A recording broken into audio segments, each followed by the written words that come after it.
All right, everybody, welcome to another episode of the Up and In Show. We are on the purple couch in Cards and Culture, and I'm here with a special guest, Jordy Hultberg. Thank you so much.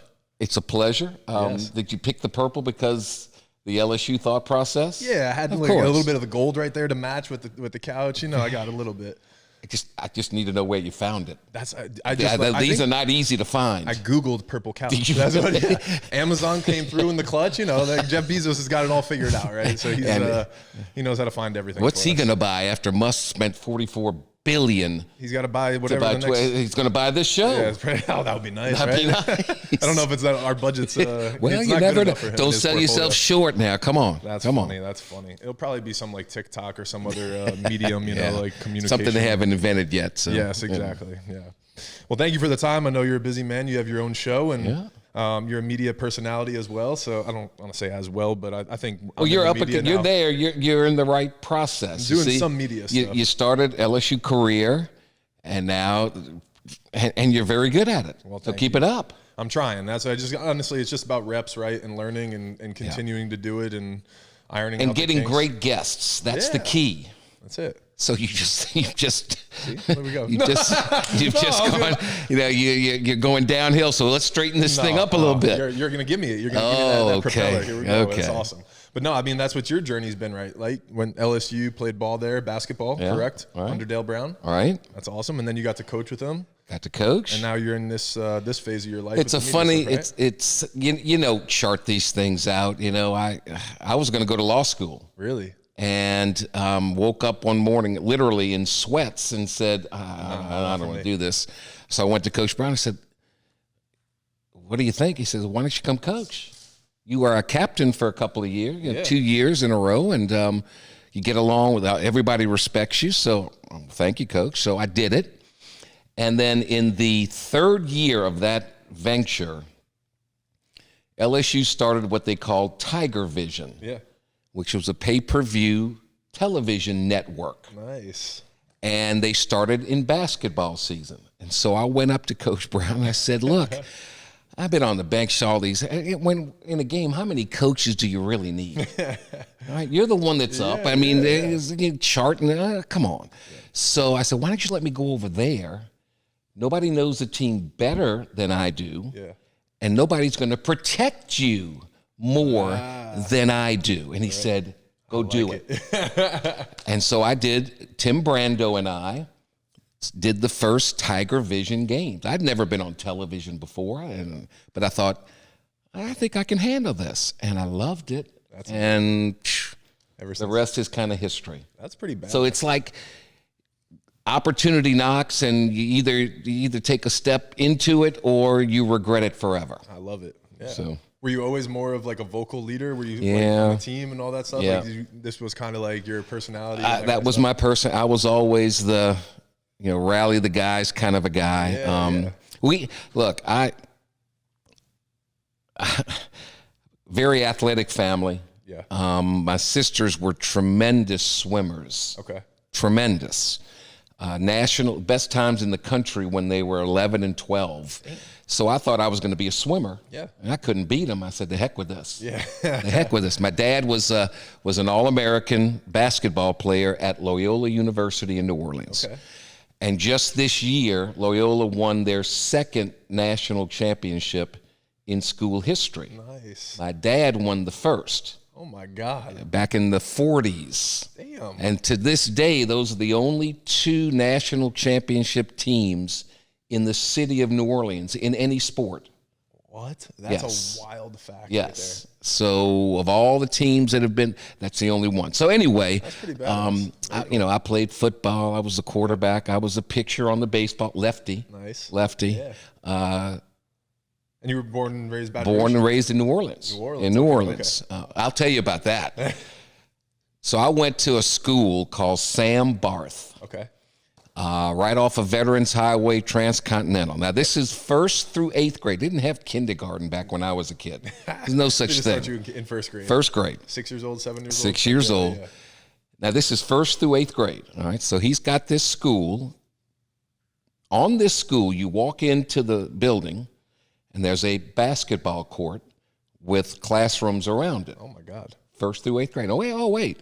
Go down a hallway. There is a bitty gym, 8.5-foot goals. All right. Okay. You walk out that to another building. There is another court. To the left is a football field with bleachers on both sides, high bleachers. Oh my God. With a 4-lane track around it. There is a baseball field, 2 tennis courts, a swimming pool, 1st through 8th grade. Sam loved sports. Yeah. We had our own league within the school. Oh my God. Everybody played. So we're playing football in 2nd grade and onward and onward. And so it was a great development. And it was great because everybody played every sport. And that's what I think we're missing now.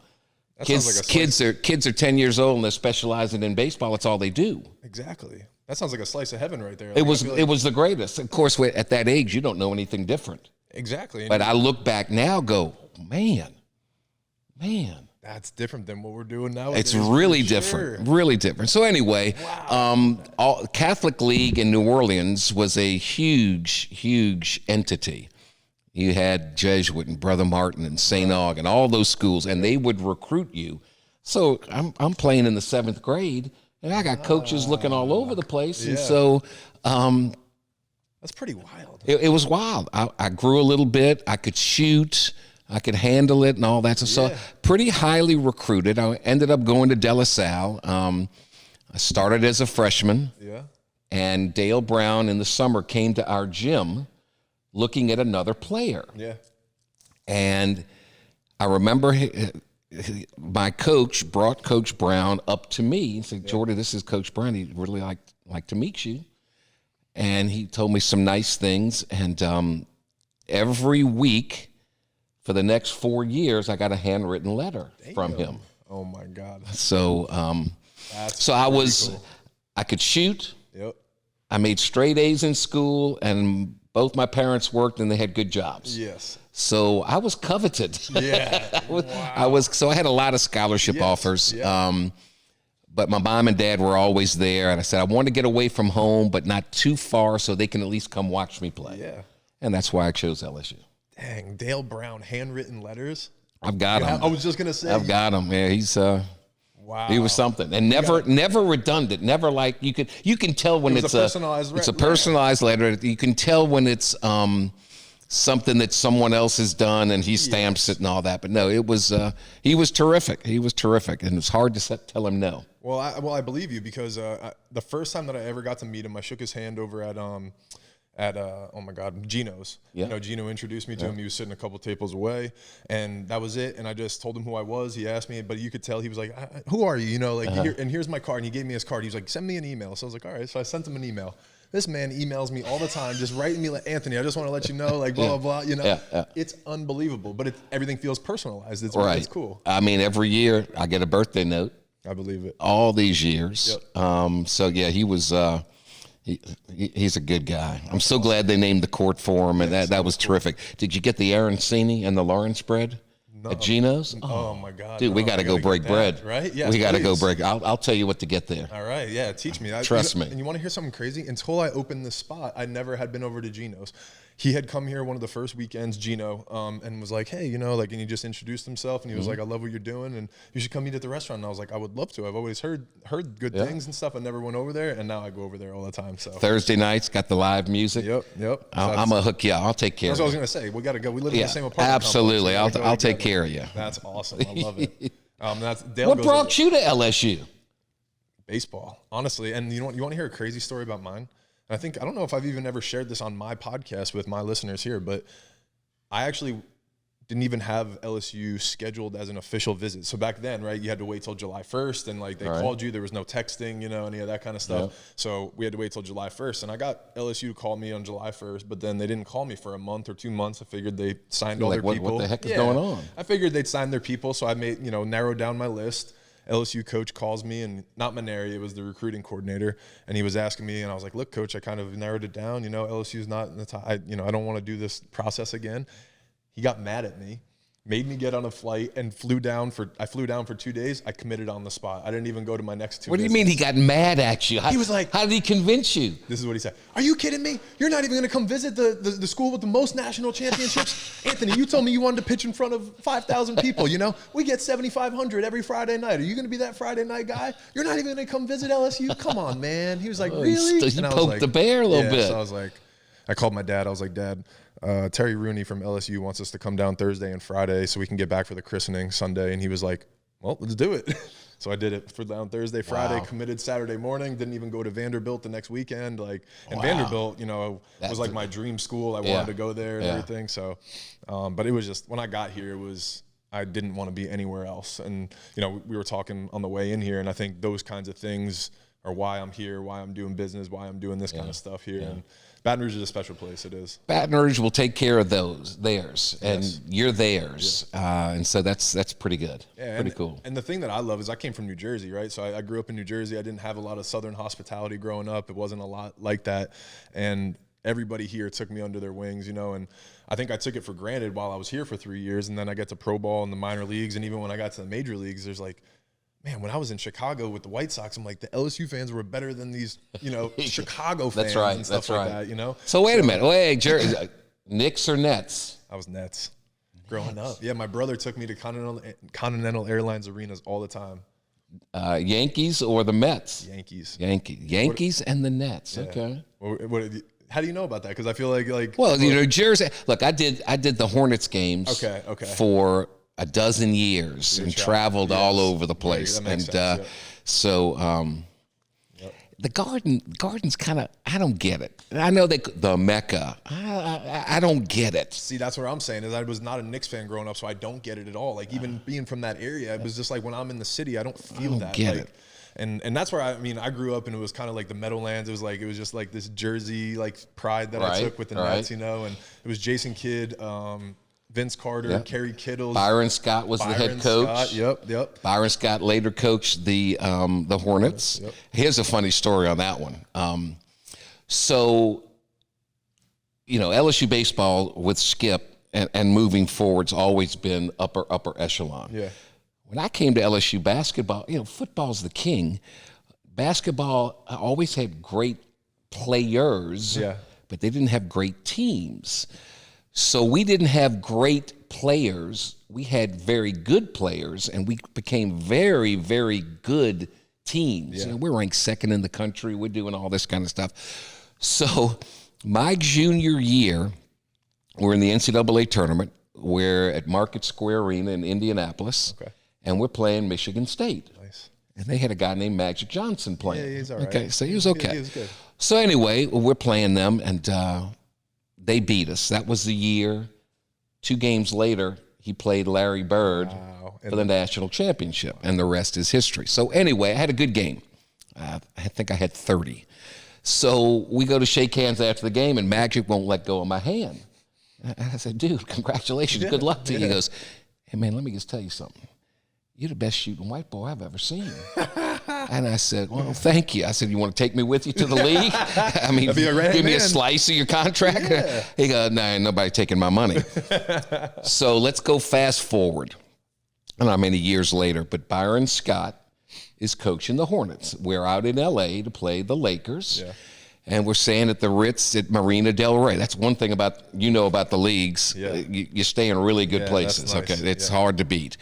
So anyway, it's Byron's wife's 50th birthday. And he says, Jordy, come to the birthday party. Yeah. I said, oh, man, thank you very much. So I walk in there to the big grand ballroom, and there's all kinds of people. Michael Strahan's there, and he's dancing with Eddie Murphy's ex-wife. Wow. And it's like, whoa. I didn't think people could dance like that. Yeah. So anyway, Magic's over there with his wife, Cookie. And I said, should I not? Yeah. What the heck? Let me go. Irvin, excuse me. Hate to bother you. He goes, no, man, what's up? I said, well, we played against one another. He goes, really? Who'd you play for? I said, LSU, Jordy, number 20. You had 30.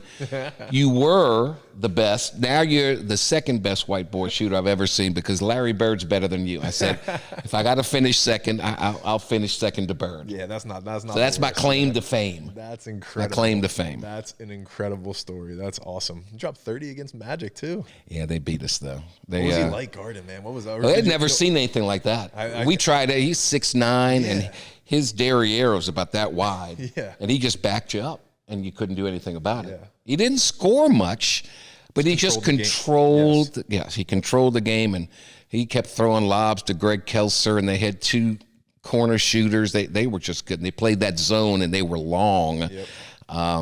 They were good. Yeah. Have you watched the Showtime or the Winning Time with the? I have. Yeah. That's crazy. That is crazy. I hope we didn't look that bad. The clothes and the hair and all. I mean, they're doing some of those people an injustice. They are. I think there's some lawsuits coming from that. Jerry West is not a happy camper. I've heard. And rightly so. Absolutely. Rightly so. Making him look and like if I'm character. Pat Riley, I'm going, could you pick somebody a little better looking than that, please? I thought the same thing. I'm like, dude, if I was Pat Riley, I'd be like, come on, guys. Yeah, We're man. really over-accentuating all these features, Dude, right? I'm wearing Armani suits. I'm not wearing those plaids and stuff. What is that? Dude, I thought they did him so bad. Yeah. That was interesting. That's funny though.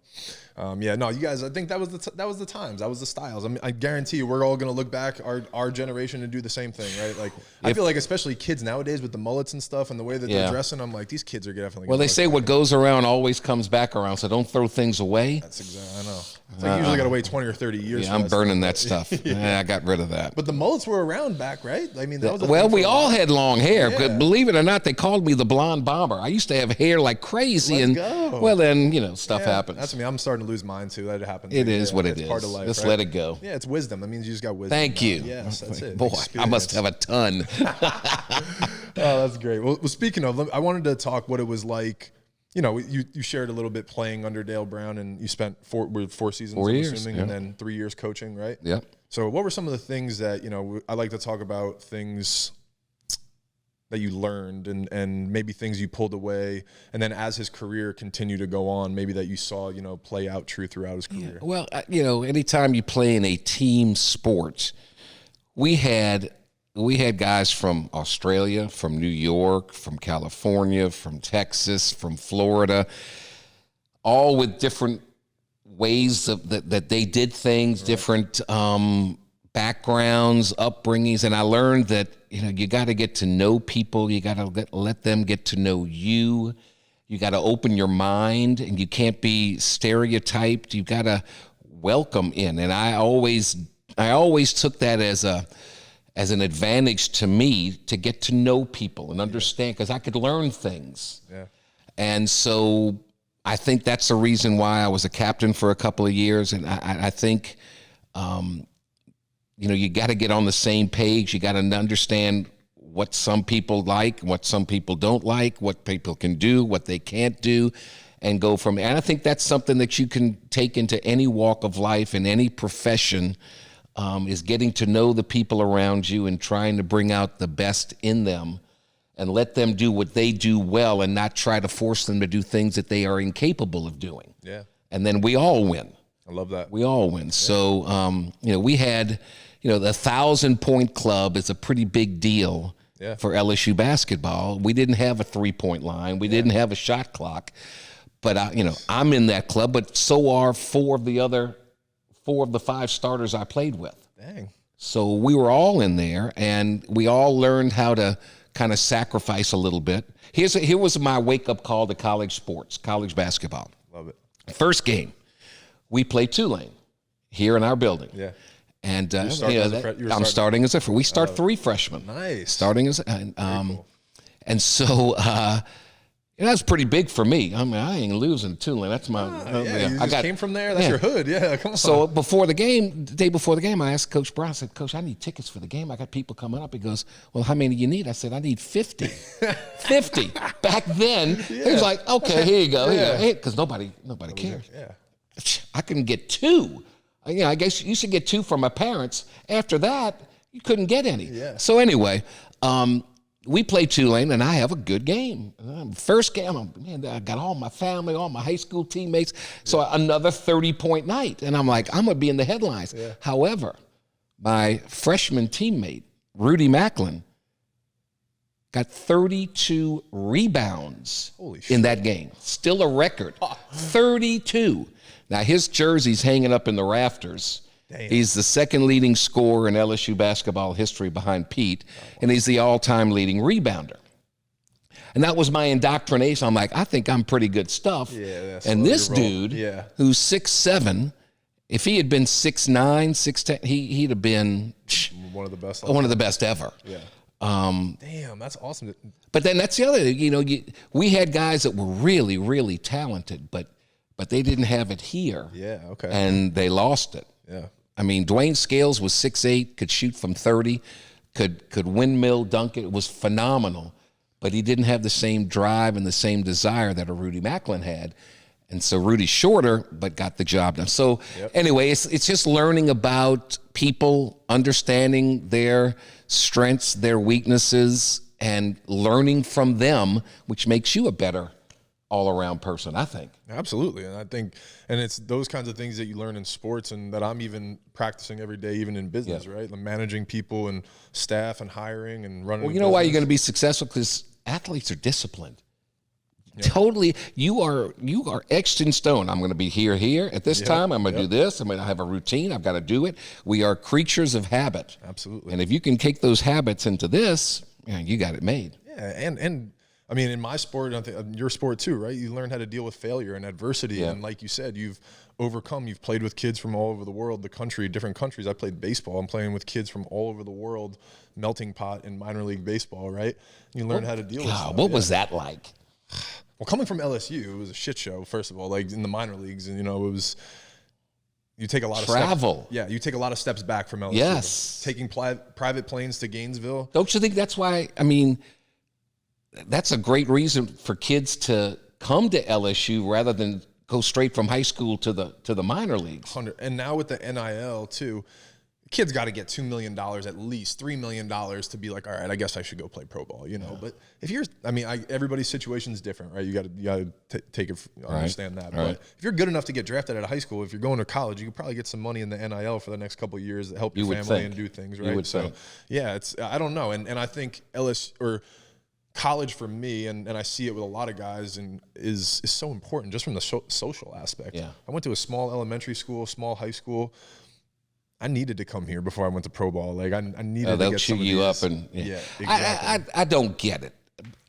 Baseball they need more scholarships. It makes no sense to me. I still don't. I don't understand it. And why isn't somebody screaming from the mountaintops about that? I don't know. And it all comes down to dollars, I guess, right? They try to. The argument is most college programs don't make money. So that's true with football programs. Correct. That's very true with basketball. Correct. Very true. Yep. It just I don't get it. Maybe the size of but then football, you have 52 team guys on the team too. I don't know. Yeah, I don't know. But maybe with the NIL, that's what I think a lot of people are trying to do, is try to figure out a way that we can, have a pool of money where we can help kids get almost on full scholarship and things like that. So think you could have made some if you were? I hope so. But social media was so different back then. Oh, we didn't have that stuff. That's what I mean. But I'd have made some money. There's no question. Yeah. It was marketing. Everybody had marketing opportunities. It was just different. But yeah, absolutely. I don't understand all this stuff. It's too high tech for me. But I'm all for it. Me too. Look, we got $25 a month. They called it laundry money. Nobody bought any soap or detergent. Hell no. No, that was straight to Tigerland. That's what I was going to say. That was beer money, right? Straight to Tigerland. And then, but we got good, so we didn't have to pay for anything. So that was great. Pocket money, maybe pocket some money shoes or something, some clothes. Actually take a girl out on a date and go get something to eat. Exactly. So, God, it was. What would have been your NIL deals back then if you would have had? Ooh, I don't know. People ask me that too, and I'm like, I don't know. I could have been a spokesperson.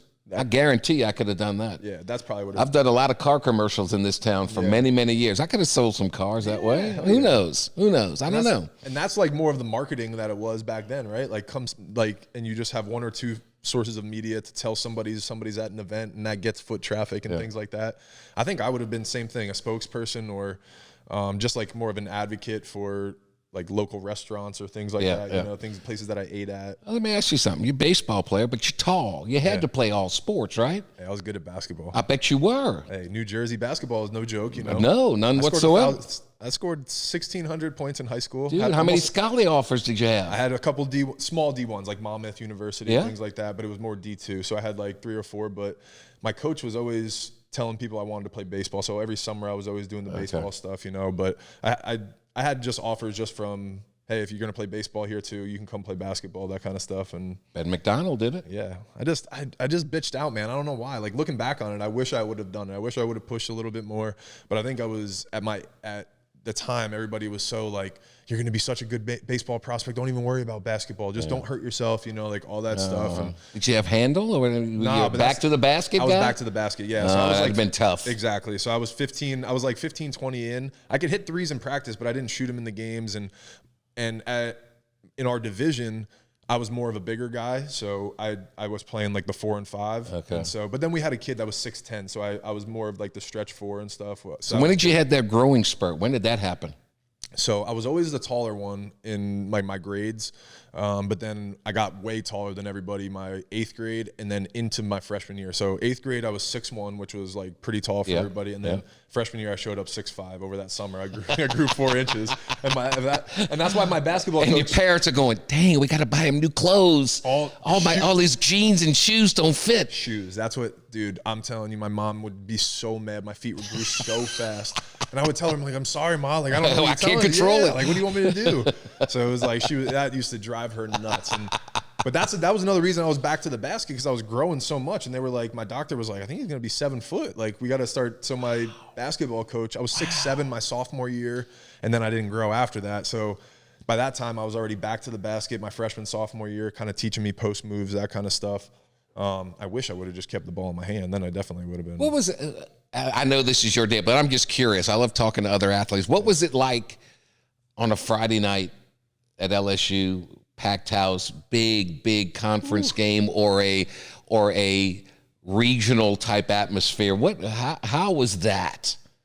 I got chills, man. Like it's like to this day, I still like.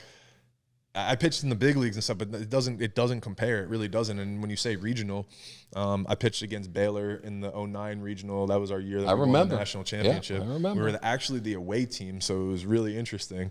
I only pitched 9 innings one time in college, and it was that game, but I didn't get a complete game because we were the visiting team. We wound up going to extras. It was like 1-1 or whatever. Jeez. But I struck out 15 that game. I struck out the side in the 9th, and when I tell you, like, my celebration and just the fans and everything was like, I'll never forget that. Did you tell in warm-ups that you had it, or did you know when you got the first out? Because I've had many games where I can't make a shot in warm-up, can't make a lick, and I'm like, oh, geez, but you got to just keep on shooting, keep on throwing. That's what I love about sports, Jordy. Like, when I tell you I was warming up in the bullpen, and in my head I'm like, I think I tore my elbow. I had such bad elbow, and I hadn't had elbow pain all year. That's why I thought I hurt myself, and I was like, what the hell is going on? I was throwing every pitch and feeling burning and pain in my elbow. Man. And I was like, this is not real. This is not really happening right now. Not today, not now. Not now, not right now. So I was just like, I got through warm-ups, and I was like, I'm just going to see how it feels in the game when I get out there. And then I got in the game, no pain, and I just started like throwing. I just threw a few fastballs that felt really good. And my agent told me after the game, he's like, dude, your first fastballs were 97, 98 miles an hour. And I was like, what the hell? That's why it's such a weird – sports are so weird. So weird. You just never know. That's like the shit. adrenaline. That's the adrenaline factor. Yeah, exactly. That's why I was just I felt like shit in warm-ups, and I was just like, hey, there we go. I don't know. Did you ever have that moment in the big leagues where you're on the mound and you go, holy cow, all this work, look where I am, and look who I'm throwing the ball to. Yeah. This dude. Was there a moment like that? I wouldn't say during the game, but definitely my debut when I was walking out to the stadium. I pitched again. So I grew up in New Jersey, grew up a Yankee fan. My debut was against the New York Yankees on a Friday night in Fenway Park. Wow. So I just, I got out there a little early, and I was just like, wow, I've sat in the stands of these games a lot, you know, Yankees, Red Sox, a lot of this stuff. And I was like, this is what it's about. Got my family there, everybody came up. That's awesome. It was really cool, yeah. So, that was the time that I really appreciated. And then Derek Jeter was my childhood idol. He was my first out and strikeout in the big leagues. Dude. I guess here's that's funny, pretty good. Here's a funny story. I guess I had the realization during the game after I got out of the first inning, and one of my best friends, Brandon Workman, came up to me and just tapped me on the side, and he was like, "Man, first out, Derek Jeter, not bad, dude. Okay, I see you." And I was like, I looked at him, I was like, "Ooh, that's cool. Okay, it's pretty cool." Yeah, I was like, "That's cool." And then he walked away. A couple innings later, I punched him out in like the 4th inning, and that was my first strikeout. And I didn't realize it was kind of a big moment in the game or whatever. So after the inning, he comes up to me, he's like, "Damn, dude, first out Jeter wasn't enough. You had to get your first strikeout, Derek Jeter too." And I looked at him, I was like, "That's a good friend. That's a good friend, man. That's a good friend." Yeah, so I was like, "That's cool. That's a good friend." Awesome. Yeah. So it's funny. It's a cool story for me in my baseball journey to be like grew up a Yankee fan. It's just storybook stuff, so it's cool. Yeah. Shoot. What about you? You had any what was crazy moments that you think back at? Oh man, 30 against Magic's got to be up there, dude. We beat Alabama to win the SEC championship, something that hadn't been done in years. Nice. Little things like that. It was just, it really was a journey. When I realized we played Kentucky, and of course, Kentucky is to basketball what Alabama is to football now. Right. You measure yourself against that. But Kentucky had the tradition for years and years and years. And I remember Coach Brown always telling us, and freshman year, he said, "We're going to get to that level, and then we're going to pass them. And that's our goal. That's what we're going to do." So Kentucky comes into town. They're undefeated. Yeah. And later on, they would win the whole national championship. But they play here on a Saturday. And we used to have to live in the athletic dorm, Broussard Hall, on campus. That's where we lived. Yep. Football play, everybody lived there. It was crazy. It was crazy. I can't imagine what shit went on there. Crazy. Really crazy. So we're finished with practice, and we got a race back to Broussard before they shut down the cafeteria because we got to eat. Get some food, yeah. And we only had $25, and we're poor. So we walk up the steps to get out of the building, and we look up at that concourse coming down. The old Mike the Tiger's cage. It was literally a cage is there. Now he's got the Taj Mahal habitat. And we see all these people on the ramps stand, all the way down and to the cage. And our big entertainment was we used to be fire marshals. We used to hold a red stick. We used to have concerts like crazy in the Assembly Center. Yeah. So we're like, "Dude, what are y'all doing? Is there some concert tonight?" He goes, "No, man, we're here waiting to come see y'all play tomorrow." We said, what? Tomorrow? It's a night game. What? Yeah. Well, we want a seat for this one. That's and I went, holy cow. That's cool. So I got goosebumps now. Yeah, that's a cool realization. So we come in there, we beat them, and that started everything. Oof.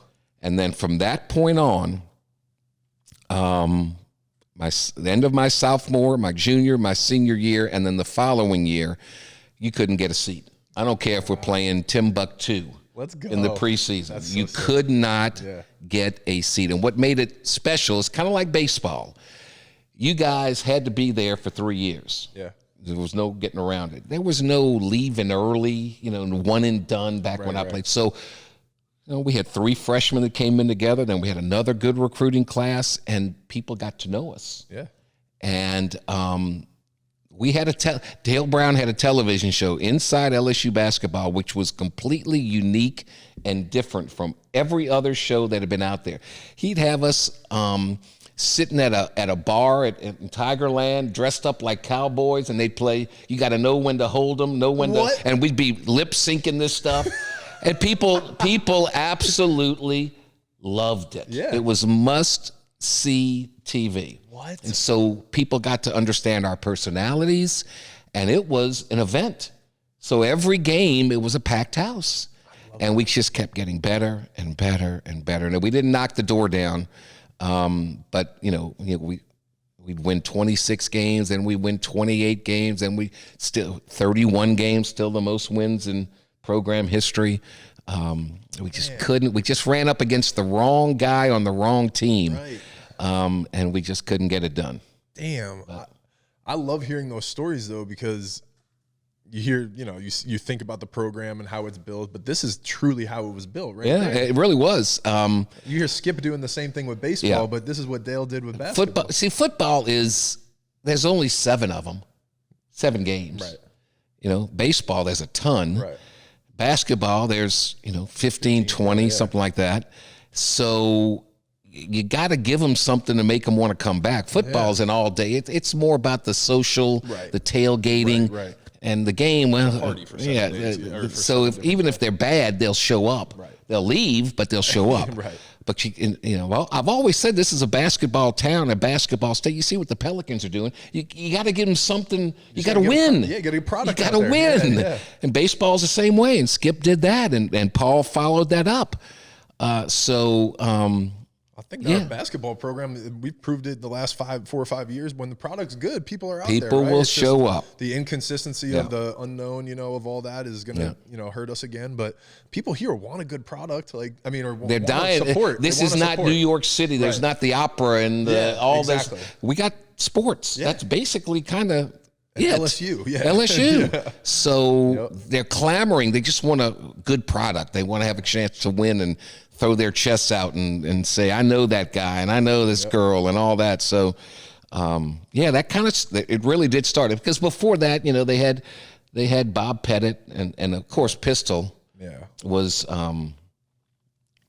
the greatest. You grew up watching him, right? Grew up watching him. I used to wear the floppy socks. Really? Yeah, floppy socks. And they had some little, I threw the behind the back. I had a little show in me. Yeah. Certainly not like him, but I grew up watching him. He played in New Orleans twice a year. My dad always got tickets. It was the greatest. And turns out after I graduate from LSU and I'm in the business doing this television stuff, I actually got to do a one-on-one with him. Wow. And then we played horse. What? We played horse. No. And it was HORS to HORS. And we both stopped. No. He said, that's enough. That's enough. What? That's enough. And we became very good friends. Damn, and really he was the greatest. Wow. Greatest college player, hands down by far, that I've ever seen. He was amazing. Well, that's funny. And it's funny. I have a connection to him. Growing up in school, when I was a basketball player in 7th or 8th grade, for some reason they played the Pistol Pete documentary, and I used to twirl the ball on my finger and do all these tricks and stuff because of the way they portrayed him in that movie. And when I moved to Baton Rouge, I actually moved on Pete Maravich Court. Yeah. So I lived on Pete Maravich Court. So I've always been a little bit. I never got to see him play or anything, but I want to say I'm a fan. Look, he was. He I guess the best way to say it is he could play now and be even better with the way the rules are and everything. Oh, and he played without a 3-point line. No 3-point line, no shot clock. People are zoning him, triple teaming him. Yeah. And what set him apart is people, they didn't care about LSU bat. They just wanted to see him. Yeah. And if he didn't get 45, people were disappointed. Yeah, that's funny. It's like coming there for the 40 show. Do you realize how hard that is to do? And he did it every night. And he did it every night. That's crazy. Every night. And then every once in a while he'd throw in a 60. Yeah. I feel like he threw a lot of those in. Gee. Didn't he what did he average? He averaged 44 over 3 years. No shot clock, no 3-point line. Think about that. If they had the 3-point line, he'd have been in the 50s. Easily. 53, 54 average. With a shot clock? Gee, we're talking 60. That's crazy. It really is. What's the equivalent to that in baseball? I don't know. That's what I'm trying to think. I don't even know. Is there anything? I mean, that's like Miguel Cabrera doing what the Triple Crown, stuff. I guess dominating the exact. Yeah, but I don't know. To be able to do to dominate the. I'm trying to think. So scoring the basketball is the essential goal in the game, and he dominated that better than anybody. I'm trying to think about what baseball is scoring. It's got to be a pitcher that just doesn't allow. I mean, like that year Bob Gibson had for the Cardinals with a 1.2 ERA for the year. Yeah, we're talking about it for That's crazy. I saw Bob Gibson in Fulton County Stadium against the Braves. My dad was a St. Louis Cardinal fan. He grew up in Burlington, Iowa, so we used to listen to KMOX. Yeah. And that's when Harry Carey was doing the play-by-play before he went to the White Sox and then the Cubs. Yeah. So anyway, Gibson throws a 2-hit shutout. Gibson hits a 2 RBI double. Cardinals win 2-zip. What? Guy just did it Dude all. was a He's like, stud. I'm just gonna win the game. Like, we're just gonna do this. He was, God, he was so good. You want to hear? I don't know if you saw Nolan Ryan pitch. I'm sure you did. I heard. So I was hanging out with my brother this past weekend, and we were talking about the tennis. There's a kid at Tennessee that throws 104 this year. Wow. So we were like, wonder what the hardest pitch ever thrown in baseball. We Googled. Nolan Ryan threw 108 mile an hour fastball. How do you do that? I don't even know how he did that back then. I don't know how he gave up hits. What's the highest velo you've had? 98, 90. Still. Yeah, 98, 99, something. See, I couldn't play baseball. I could not stand there with a bat and somebody throwing the ball that fast. Yeah. That would scare the what's out of me. Dude, I couldn't do it. I mean, I had to hit. Because every once in a while, you're not going to be extremely accurate. I know that. I'm a pitcher. I'm like, I know it. I can't bail that quick. That's why I shit myself when I was in the box against the big leaguers. I'm like, man, I know how much I don't trust myself sometimes, like this thing hits me. And I hadn't seen a pitch in 7 years in my first at bat in the major leagues. That was tough. You glad they got rid of they got the DH in both? I don't know. I kind of like the pitcher hitting. I don't know. I didn't like when the pitchers just didn't care about hitting, but I like pitchers that took pride in it and that were good hitters. That's the other thing I never understood. Pitchers growing up, great athletes. Yeah. You could hit the ball. That's why I don't like it. Yeah, you could hit, but then when you get to the bigs, they can't hit. Well, that's why I don't like. That's the only reason I don't like the DH. I get it; it helps for baseball, like because most pitchers don't want to care about hitting. But I like when pitchers hit. I think it's cool. I think it's a good balance. And we grew up being the most athletic. Yeah, that's what I don't understand. I don't understand that. And here's the other thing I don't understand: why are backup quarterbacks in the NFL so bad? Can you name one that's worth a plug nickel? No, but how about that career though that they have? Going in college, they're like the best thing ever. Yeah, and then they're just they get to the league, backup. they can't play. Yeah.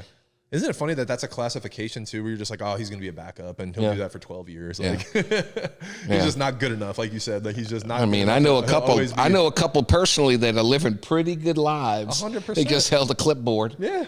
It's just, like, look, they don't walk with a limp. No. They don't have CTE or anything. They're good. Got a nice pension plan. They got a pension. They made a lot of money. They didn't even sweat. I mean, it's a good gig. It's a pretty good gig. It beats the 9-to-5er. 100%. Right? Sheesh. Yeah, hang on to that one as long as possible for sure. Man. Yeah. Well, Jordy, man, this was fun. We're probably at our time. So thank you, dude. I appreciate it. My pleasure. Yeah, this was awesome. Do it again. Absolutely. I'm coming on your show next. You got it. You got it.